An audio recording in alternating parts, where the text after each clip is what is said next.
Hey, my babies, if y'all just watched my recent videos that I did on the latruth saga, Briana, Johnell, and latruth Robert Hampton, I am a seer. I'm an energy reader. Okay, I've been doing readings for a very long time, and I also want to start doing commentary on certain people, right? But more so on domestic violence because I'm a domestic violence advocate, right?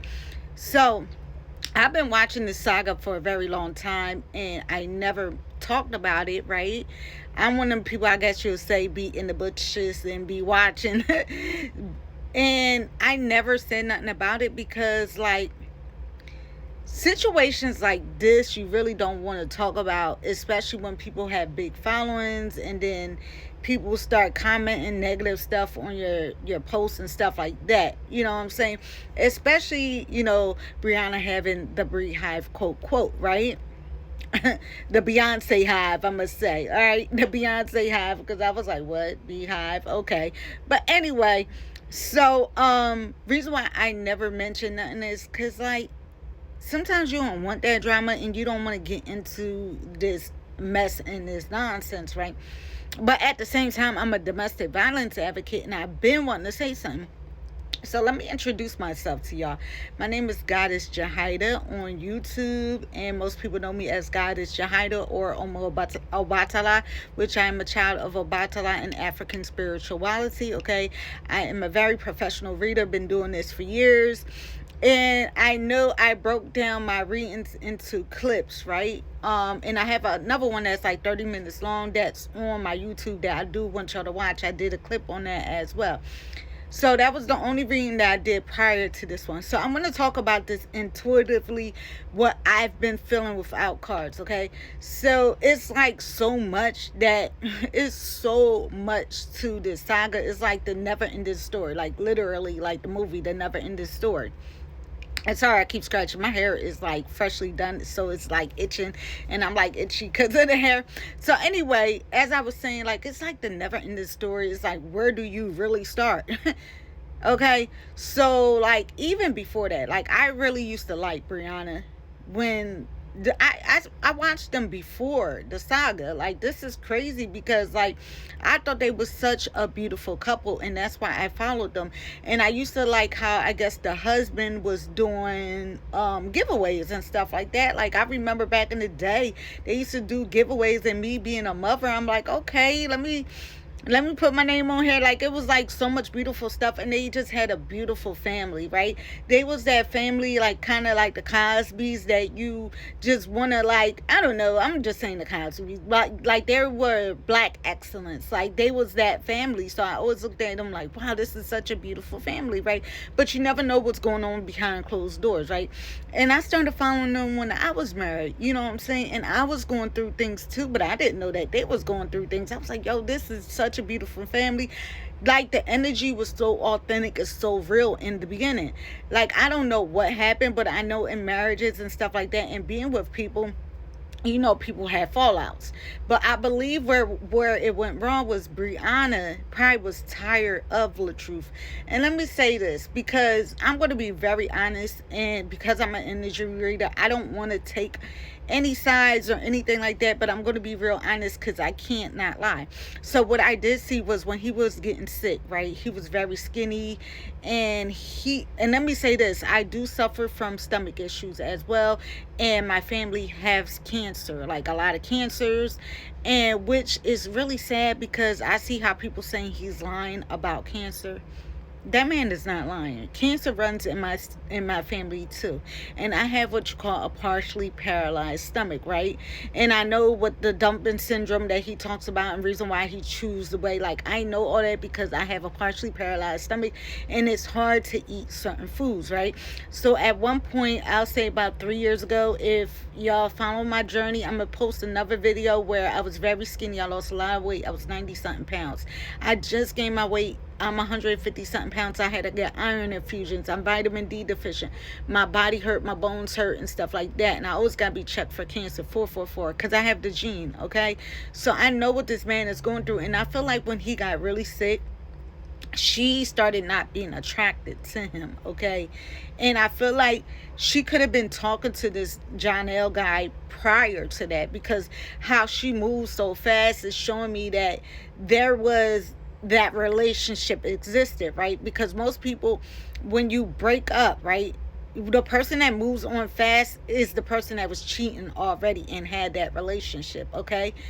And listen, I'm being very honest here, and I'm reading this energy off of just watching them for so long, and just I never said nothing about it, okay? So anyway, so let's get into it. So he was sick. She wasn't attracted to him no more. She thought that maybe he'll pass away or whatever. And she know he was sick. She trying to make this thing up like, oh, he wasn't sick, that, so she don't look bad. But he was really sick. That man was really sick. And cancer runs in his family, so he had to remove his stomach before the cancer spreads. All right, so let's keep going. So anyway, after he got really sick, and she was like, I'm not attracted to him. The husband kept asking her for, X or whatever, okay? And because he still wanted to be intimate with her, but she didn't want to be intimate with him. So anyway, at that time, she was arguing with him about seeing a computer or whatever, the phone, her insecurities. Even though, like, how can I say, even though she wasn't attracted to him, she still loved, like, had feelings from type, shall I say, like feelings don't go away like that. But I feel like she was also talking to the other guy as well. So anyway, and then at the same time, I also feel like maybe she was just doing that to cause an argument, right? To make him seem like, because remember, she keeps paper trails. So maybe she was like trying to blame it on him because she was really doing her. You know how it be like, people always accuse people of messing around because they're doing something. So okay, boom, she wanted to see the thing, she wanted to try to catch him out there. So he wouldn't give her a computer because, like, he's so used to her doing this. Like, this time he like, no, because, like, why the hell do I got to show you if I'm not doing nothing wrong? So they get in that argument, whatever. She pepper sprays him. She never ever mentions about her pepper spraying him. Now, if someone pepper sprayed me, I might do the same thing and put a tote over you, because you're not going to be pepper spraying me and then you kicking me at the same time, and I just had surgery. Y'all have to understand this. This man just had surgery. So how is he being violent to this woman? Not only that, if y'all go back, please just listen to what I'm saying, because I'm not trying to judge this woman, but if you listen to all her videos, you could tell that she's lying, okay? If you watch the video where she says he got a gun or whatever like that, she volunteered that information, but she told an interviewer, okay, and if y'all want receipts, I can bring receipts if y'all don't believe me. She told an interviewer that what did she say? She told the interviewer that the dispatcher asked her that over the phone, that did he have a gun, which they played the whole recording. They never asked her that. That was volunteer information, okay? So I guess obviously when the cops get there, there's no gun. He's never charged with having a gun, okay?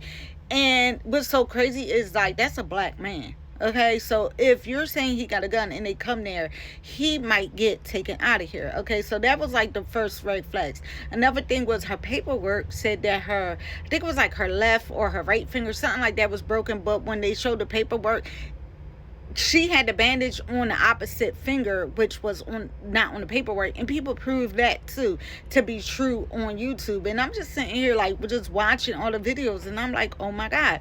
So then when I started seeing her, like, I might have to make a part 2 to this, okay, as well, because this is like intuitively just reading the energy.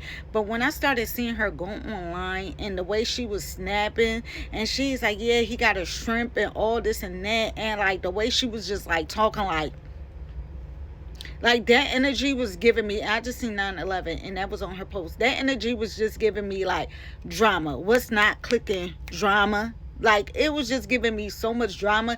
And first of all, for someone to be going through a domestic violence relationship, okay, they would never do that.